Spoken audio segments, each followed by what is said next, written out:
Good morning, welcome back to morning walk with विवेक।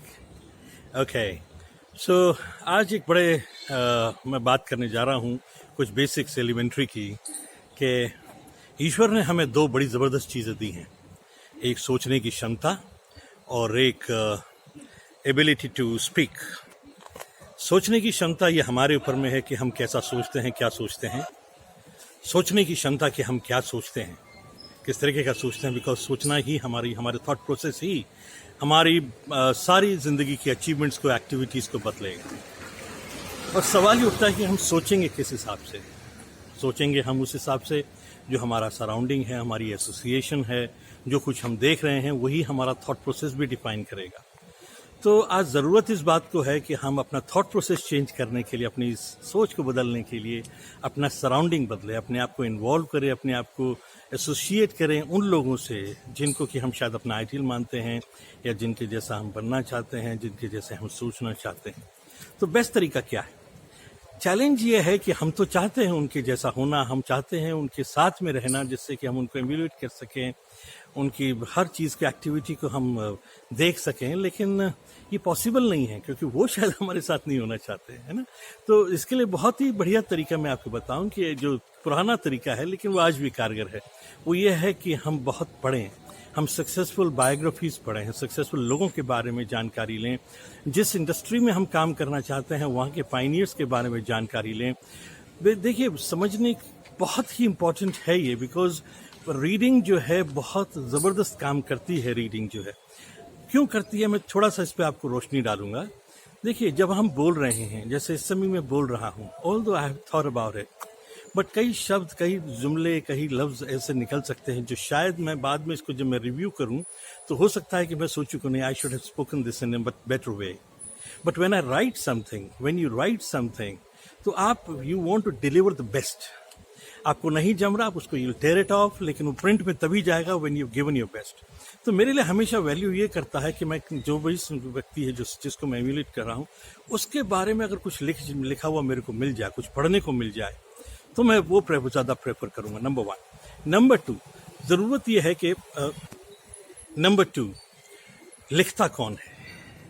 क्या कोई साधारण व्यक्ति जिसने कुछ नहीं किया हो, या वो व्यक्ति जिसने बहुत कुछ अचीव किया और वो अपने एक्सपीरियंसेस से आपके साथ में वो शेयर कर रहा हो, चाहे वो किसी भी विषय में हो, चाहे हम एकेडमिक्स की बात करें, चाहे हम इंडस्ट्रीज की बात करें, इंडस्ट्रियल की बात, चाहे हम प्रोफेशनल बात करें, वो लोग जो लिख रहे हैं, जो सक्सेसफुल राइटर्स हैं या वो लोग हैं जो ज़िंदगी में भी शायद उस विषय के अंदर में सक्सेसफुल हैं। तो हमें सीखना किससे है? जो सक्सेसफुल नहीं है या जो सक्सेसफुल है उनसे। अब मैं एक छोटा सा एग्जाम्पल आपको दूंगा इस बात को समझाने के लिए कि देखिए, आप एक जॉब के अंदर में जा रहे हैं और आपको जॉब के इंटरव्यू के लिए अप्लाई करना है, तो आपका इंटरव्यू कौन लेगा? आपसे लोअर लेवल का इंसान जिसके पास आपसे कम एक्सपीरियंस हो, आपसे कम इंटेलेक्ट हो, या आपके बराबर का, या आपसे बेहतर, बिकॉज आपको जज कौन करने वाला है। तो जाहिर सी बात है, आपको भी मालूम है कि वो व्यक्ति जो शायद उस इंडस्ट्री के अंदर में, और करियर के अंदर, या उस प्रोफेशन के अंदर में आपसे ज़्यादा तजुर्बा रखता है ना। तो जो आदमी आपको ज़्यादा तजुर्बा रखता है, तो आपके दिमाग में एक हमेशा कंसर्न रहता है कि मेरे से क्या पूछने वाला है ये, what are they expecting out of me. अब ये चीज़ जो है ज़िंदगी के हर लम्हे में है। हम को ये नहीं मालूम कि हमारे सामने वाला व्यक्ति हमसे क्या एक्सपेक्ट करता है ना। और यही विषय जो है वो दुनिया का सबसे ज़्यादा कंसर्न है हर एक इंसान का। वो अगर हम फैमिली में बात करें तो फैमिली मेंबर्स का एक दूसरे के प्रति कि भाई हमारा दूसरा फैमिली मेंबर क्या चाहता है, हमारा स्पाउस क्या चाहता है, हमारे बच्चे क्या चाहते हैं, हमारा बॉस क्या चाहता है, हमारी टीचर्स क्या चाहते हैं, हमारा क्लाइंट क्या चाहता है। हर एक इंसान इसी चीज़ पे बात कर रहा है कि ये कैसे पता लगे कि अगला इंसान क्या चाहता है। बिकॉज बड़ा सिंपल सी बात है कि अगर आपको ये मालूम हो कि अगला क्या चाहता है और अगर आप वो डिलीवर कर दें तो डेफिनेटली ज़्यादा बेहतर कंपैटिबिलिटी होगी और वो लेगा जो आप दे रहे हैं।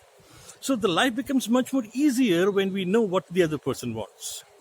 तो मैं बात कर रहा था कि आपके इंटरव्यू की बात कर रहा था, एग्जाम्पल वो दे रहा था। तो अगर आपको पता लगे, अगर आपने बुक्स की में अपने आप को एसोसिएट कर रखा है और आप सक्सेसफुल लोगों की किताबें अगर आप पढ़ते हैं, चाहे उसी इंडस्ट्री के लोग हों, तो आपको पता लगता है कि उस इंडस्ट्री के उस लेवल के लोग जो पायनियर्स हैं उनका थॉट प्रोसेस क्या होता है। So when you are involve कहा जाता है मैनेजमेंट के अंदर में garbage in garbage out, which mean whatever goes in comes out. तो हम जो कुछ भी हम सुन रहे हैं, हम पढ़ रहे हैं, तो हम किसको पढ़ रहे हैं? We are surrounded by the pioneers of that particular industry, और the pioneers of the industry, और pioneers of whatever field you are talking about. तो हमारी सोच भी जो है वो उन्हीं के जैसी हो जाती है, हमारी सोच भी फिर उसी के जैसी हो जाती है, हम डिलीवर भी ऐसे ही करते हैं, और अगला आदमी जो है, जो आपसे बात कर रहा है, वो ये महसूस करता है दैट यू आर डिफरेंट। और जो लोग थे वो शायद उनसे एक सिंपल सी चीज़ पूछी जा रही थी कि tell me, let me know about something about yourself, और वो लग जाते हैं अपनी कहानी कहने में। लेकिन जब जिस आदमी ने उस चीज़ को समझा होता है, बिकॉज दैट एसोसिएशन और may be because of that reading the successful people, तो वो एक्चुअली ये समझ रहा है कि इस सवाल का मतलब क्या है। इस सवाल का बड़ा सिंपल सा मतलब है कि वो आपसे पूछ रहा है कि भाई आप मेरी ऑर्गेनाइजेशन को क्या दे सकते हैं, why should I select you. तो वहाँ पर आप अपनी कैपेबिलिटीज़ के बारे में बात कर रहे हैं, अपने विजन की बात कर रहे हैं, और वो वहाँ पर वो आपको जज कर रहा है कि ओके, ये इंसान मेरे लिए वैल्यूएबल हो सकता है, बिकॉज उसको क्लैरिटी कितनी है अपने बारे में, ज़िंदगी के बारे में, इस काम के बारे में क्लैरिटी कितनी। तो this is how we are able to deliver better, you know, this way. तो मैं कहना क्या चाह रहा था, वो ये कहना चाह रहा था कि हमारा थॉट प्रोसेस हमारा इंटेक से कंट्रोल होता है, और जो अंदर जा रहा है वही हमारी स्पीच के अंदर में आता है, वही हमारी भाषा के अंदर में आता है। तो कोई रॉकेट साइंस नहीं है, बड़ा सिंपल सा है। मैं बार बार हमेशा इसीलिए प्रमोट करता हूं कि read read read read, because देखिए, जो लोग नहीं पढ़ रहे हैं बिकॉज वो पढ़ नहीं पा सकते हैं, वो ज़्यादा अनफॉर्चुनेट हैं, या वो लोग जो पढ़ सकते हैं but they choose not to read, कौन ज़्यादा अनफॉर्चुनेट है? तो ये आपको चूज करना है कि आप किस कैटेगरी में आना चाहेंगे। Okay, bye bye, see you tomorrow then again.